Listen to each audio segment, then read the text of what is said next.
Hola, ¿qué tal? Vamos a empezar con una nueva sesión y bueno, para comenzar con un curso de sistemas operativos en tiempo real, es necesario comenzar con lo más nuclear, lo cual es la representación gráfica de una tarea y algunos términos relacionados a la misma. Bueno, ahora mostraré los términos que están relacionados a una task en ejecución dentro de un diagrama de tiempo. Este es utilizado en el Task Scheduling, que es un análisis que conforma la estructura en la que las tareas van a ser ejecutadas. Aquí en la imagen ustedes pueden ver una especie de gráfico con algunos términos y con dos bloques grandes rojos.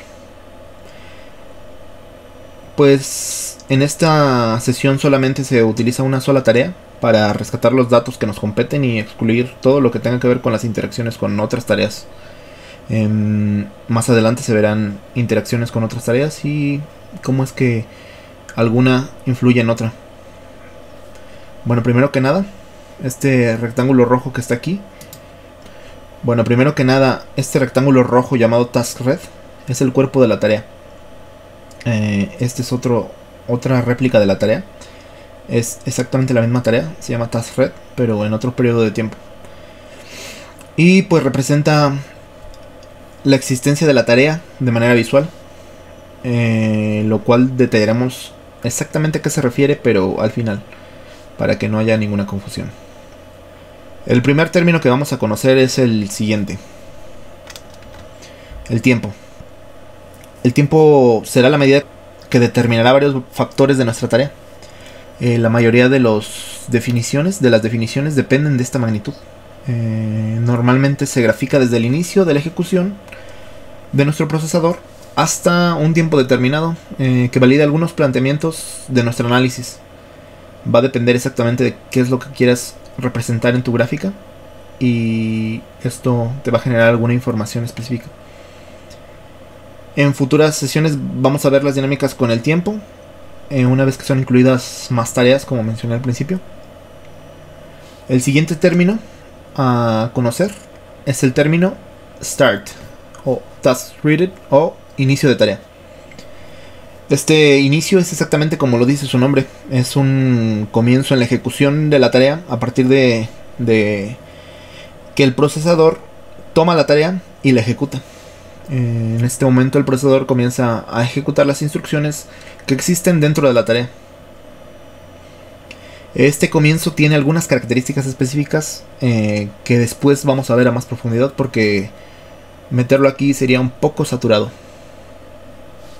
Bueno, vamos con el siguiente término, que es el lado final de la tarea, el End of Task, que nos describe que la tarea ha terminado y por lo tanto el momento en el cual el procesador termina su uso. En ese momento el procesador deja de ejecutar la Task Red y comienza a hacer otra cosa. Esta finalización también tiene unas condiciones específicas que tienen que ver con la información que existe en Task Red, pero ese tipo de proceso se verá más adelante.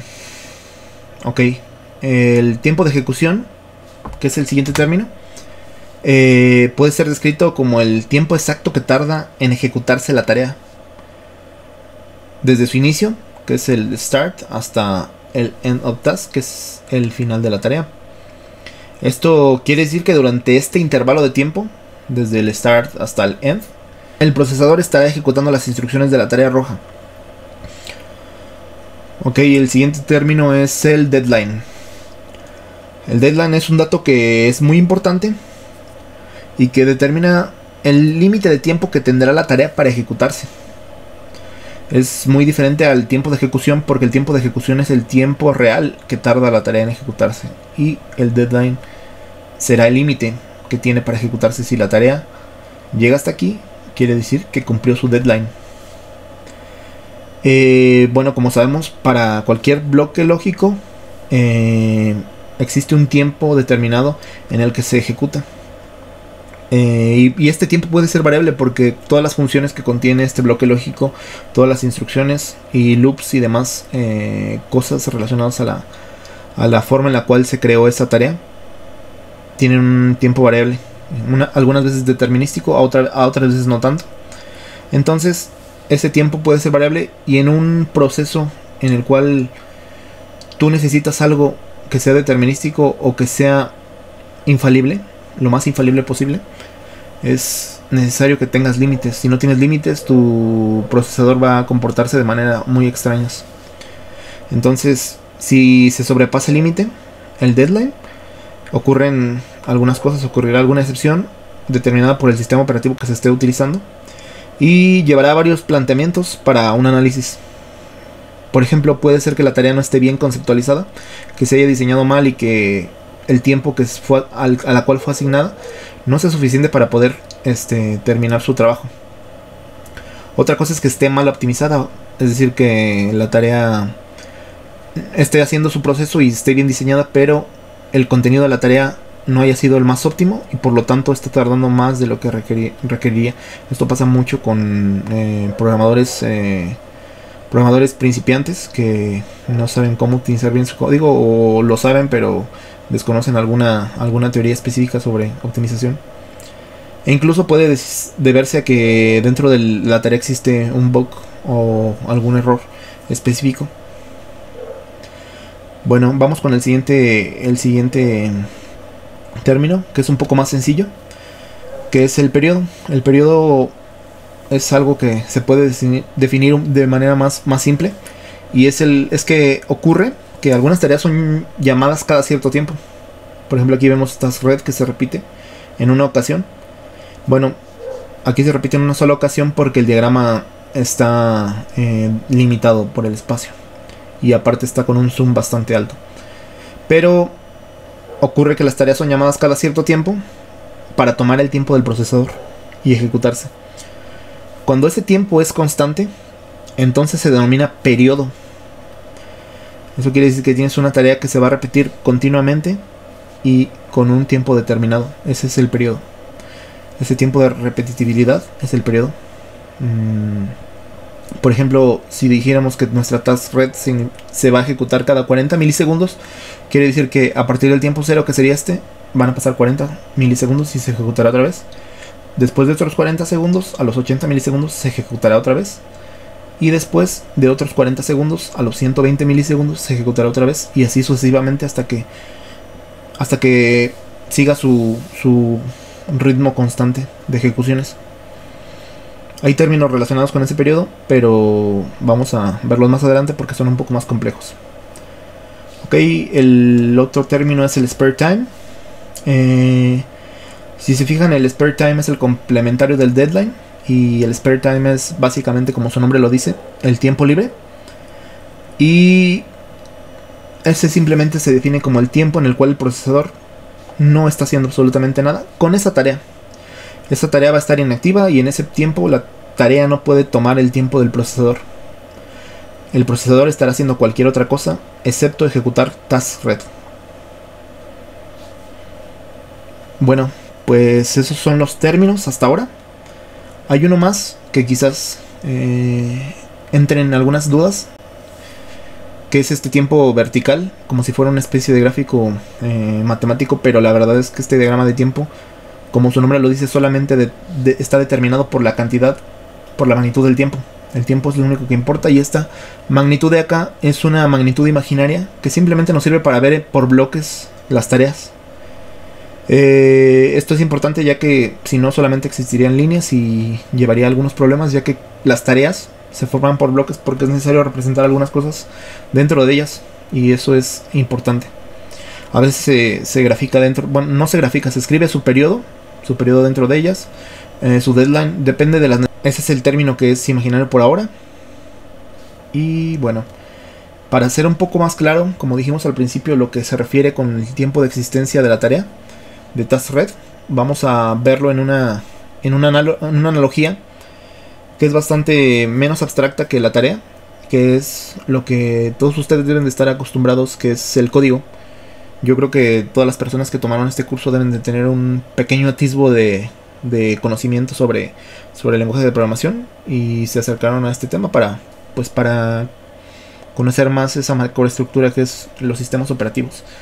Entonces, un poco disminuido a funciones, la task red se vería ejecutada así, como en este caso send request, que es una función en C. Bueno, puede ser en otros lenguajes de programación, pero aquí prácticamente la vamos a definir como si estuviera en el lenguaje de programación C. Y esta tarea se va a encargar de manejar algunos datos y de analizar algunas cuestiones de otro módulo. Realmente no es una actividad que sea realista, pero se puede presentar en algunas ocasiones. Esta tarea, por ejemplo, vamos a simular que hace un request de datos y respecto a esos datos va a hacer algunos cambios, y respecto a esos cambios va a generar más datos y va a enviarlos de nuevo, como si fuera una tarea para comunicaciones. Aquí lee los datos, aquí separa los datos, aquí toma algunas decisiones, aquí activa la comunicación, envía los datos y setea una bandera específica. Son todos funciones abstractas, no tienen por qué ser descritas como algo exacto, pero al menos da la idea de cómo es que se está ejecutando en la tarea. Como pueden ver, está de manera continua, y por el tiempo está una ejecución de send request, hay otra ejecución de read data, hay otra ejecución de separate data, hay otra ejecución de take decision, y estos bloques, curiosamente, cumplen el caso que les comentaba de que no todas las funciones van a tener el mismo tipo de ejecución. Como pueden ver, el request es algo bastante pequeño. El read data toma más tiempo porque quizás lo está leyendo de otro módulo y le toma más trabajo hacerlo. Y también el procesamiento de los datos. Si son muchos datos, tarda más tiempo. Y también la decisión, si la decisión toma en cuenta hacer varias operaciones, varios cálculos, entonces va a tomar más tiempo. Activar las comunicaciones no es algo tan complicado, porque al fin y al cabo puede ser que esté activando un driver y sea algo bastante rápido o sencillo. Y el envío de datos también puede tardar porque puede ser que sea una gran cantidad de datos. Todo depende de las características específicas de estas funciones que están dentro. Pero todas estas funciones en su conjunto conforman la task red. Si nos vamos al término de la tarea, vamos a llegar a un tiempo en el cual se vuelve a repetir, que es el periodo.